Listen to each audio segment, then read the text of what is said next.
Hello one अस्सलामु अलैकुम। Welcome to CSS examine. आज सीएसएस एग्जामिन आपके लिए जियोग्राफी का एक और बहुत इंपॉर्टेंट टॉपिक लेके आया है जो कि फ्रंट्स के नाम से आपकी आउटलाइन में मौजूद है। यह टॉपिक इतना इंपॉर्टेंट है कि बारहा प्रीवियस ईयर्स में इसके क्वेश्चंस एग्जामिनर आपसे पूछता रहा है, तो आज हम इसका ओवरव्यू लेने की कोशिश करेंगे। तो आइए लेक्चर का बाकायदा आगाज करते हैं। फ्रंट्स। इन फ्रंट्स की डिटेल में जाने से पहले student must be familiar with air masses. What is air mass? This is a large body of air whose physical properties are uniform. In physical property में बेटा आपका टेम्परेचर,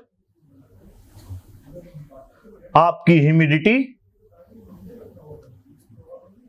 मॉइस्चर कंटेंट, स्पीड वगैरह ये भी शामिल है किसी हद तक। इसको हम एयर मास कहते हैं।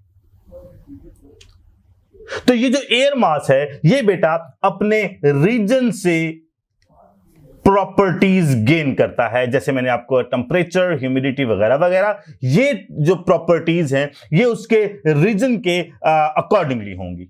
Let's take an example. अगर कोई पोलर रीजन है बेटा तो डेफिनेटली उसका जो एयर मास है वहां पर मौजूद उसका टेम्परेचर बहुत लो होगा। अगर कोई इक्वेटर के करीब रीजन है, अगर उसका कोई एयर मास अगर हम देखें, उसका एनालिसिस करें तो उसमें टेम्परेचर बहुत ज्यादा होगा। इसी तरह एयर मासेस की depending upon the region majorly दो क्लासेस हैं, एक है ओशनिक और एक है कॉन्टिनेंटल।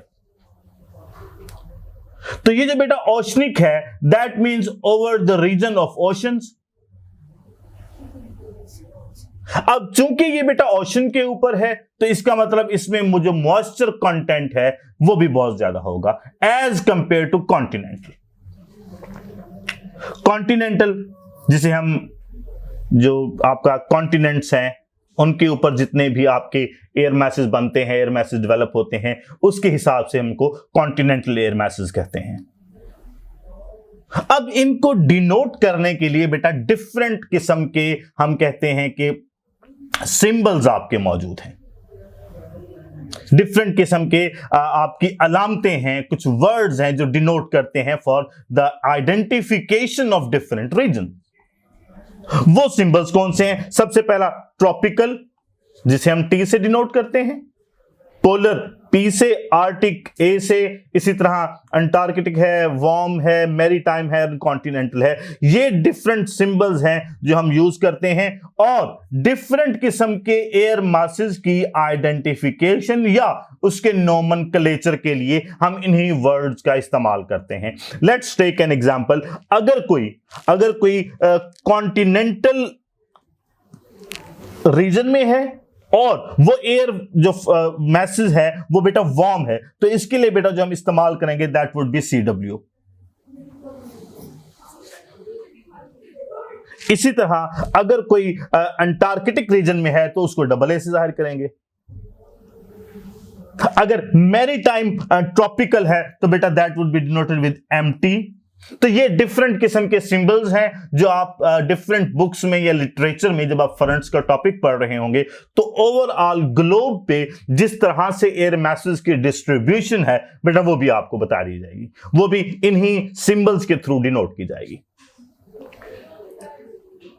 तो बेटा एयर मासेस बेटा ये कूल भी हो सकते हैं, ड्राई भी हो सकते हैं, it can be even continental, it can be even oceanic. तो एयर मैसेज की बेटा दो मेजर अकसाम हैं, warm air masses and cold air masses. अब हमें आइडिया हो जाता है कि जो वार्म एयर मासेज है it must be near the equator line, tropical areas में होंगे, जबकि जो कोल्ड है it would be on Antarctic region या पोल्स की साइड पे होंगे जहां पे ठंड बहुत ज्यादा है, जिसकी वजह से जो एयर मैसेज हैं वो भी उनका असर कबूल करते हुए उनकी जो एयर मैसेज हैं वो कोल्ड हो जाते हैं। तो बेटा जब भी दो डिफरेंट किस्म के एयर मैसेज आपस में इंटरैक्ट करते हैं तो बेटा उसे हम फ्रंट कहते हैं। ये दो एयर मैसेज जिनके कैरेक्टरिस्टिक्स, जिनके फिजिकल एट्रीब्यूट्स एंटायरली अपोजिट थे टू वन अनदर, जब भी ये मिलते हैं तो बेटा ये बिकॉज ऑफ नेचर ये मिक्स तो नहीं हो पाते, इंटरैक्ट जरूर करते हैं बट ये इंटरमिंगल नहीं हो पाते, बट उनके दरमियान एक बाउंड्री सी एक डेवलप होती है, उस बाउंड्री को बेटा हम कहते हैं फ्रंट। और इस प्रोसेस को, फ्रंट के बनने को, इसकी डेवलपमेंट और इसकी ग्रोथ की अगर हम बात करें तो उस प्रोसेस को कहते हैं हम फ्रंटोजेनेसिस। अब बेटा फ्रंट्स के हैं तीन अकसाम जो मेजरली हम बुक्स में पढ़ते हैं, जो बहुत इंपॉर्टेंट भी है। Number 1 cold front, number 2 warm front, number 3 occluded fronts. Cold front, जैसा मैंने आपको बताया that there are two different air masses जिनकी कैरेक्टरिस्टिक्स एंटायरली अपोजिट होती हैं, वो इंटरैक्ट करती हैं और बेटा एक बाउंड्री फॉर्मुलेट हो रही है जिसे हम फ्रंट कहते हैं।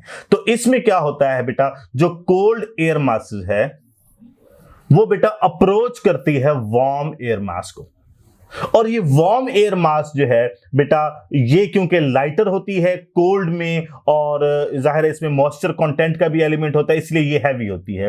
तो ये जो कोल्ड एयर मास है ये it works as a bulldozer.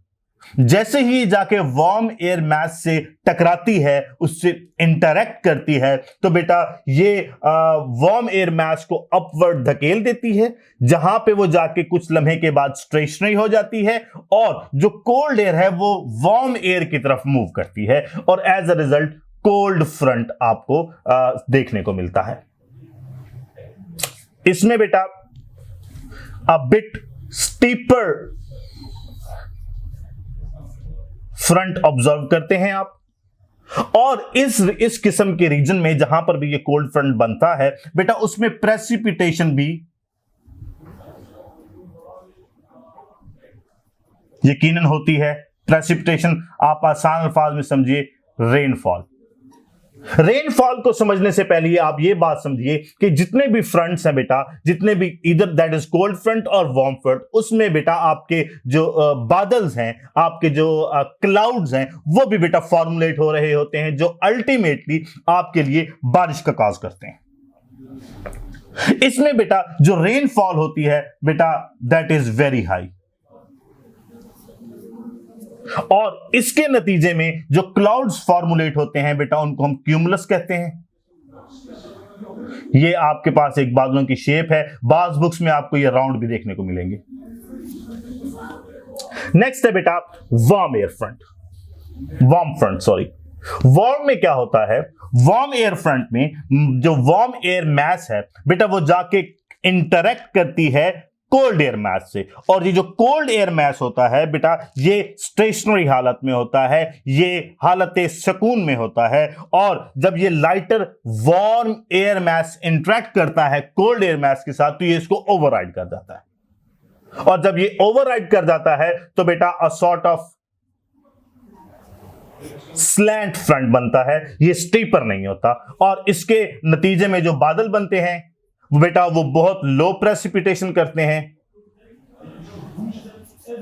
Followed by fog. इसमें फॉग का एलिमेंट भी जनरेट होता है, और इसमें जो बादल बनते हैं हम इनकी शक्लें देख रहे हैं बेटा, ये हम इनको हम कहते हैं स्ट्रेटस।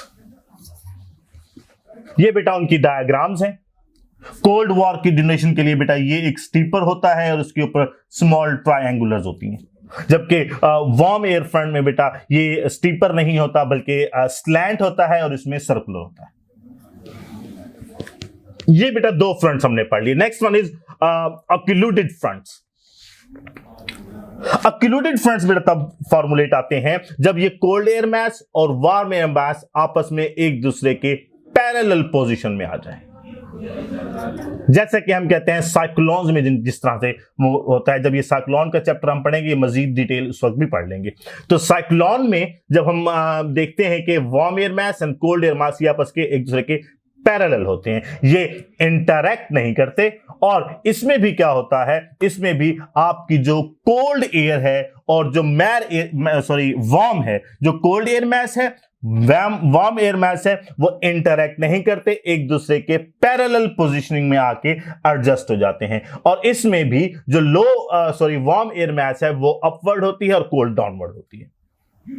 और इसकी अगर हम शेप देखें तो हमने देखा कि कोल्ड एयर मास और ये वार्म एयर मास जब कनेक्ट होते हैं, ये कोल्ड एयर मास और वार्म एयर मास, ये कोल्ड एयर मास है, this is warm air mass, connect होते हैं तो ऑक्लूडेड फॉर्म में आपको मिलता है। इसमें कोल्ड एयर मास की भी है और वार्म एयर मास, दोनों की आपको शेप नजर आएगी। So this is occluded fronts.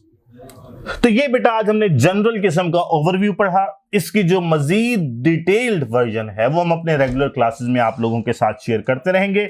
Stay tuned for the next lecture. अपना ख्याल रखें। Have a good day.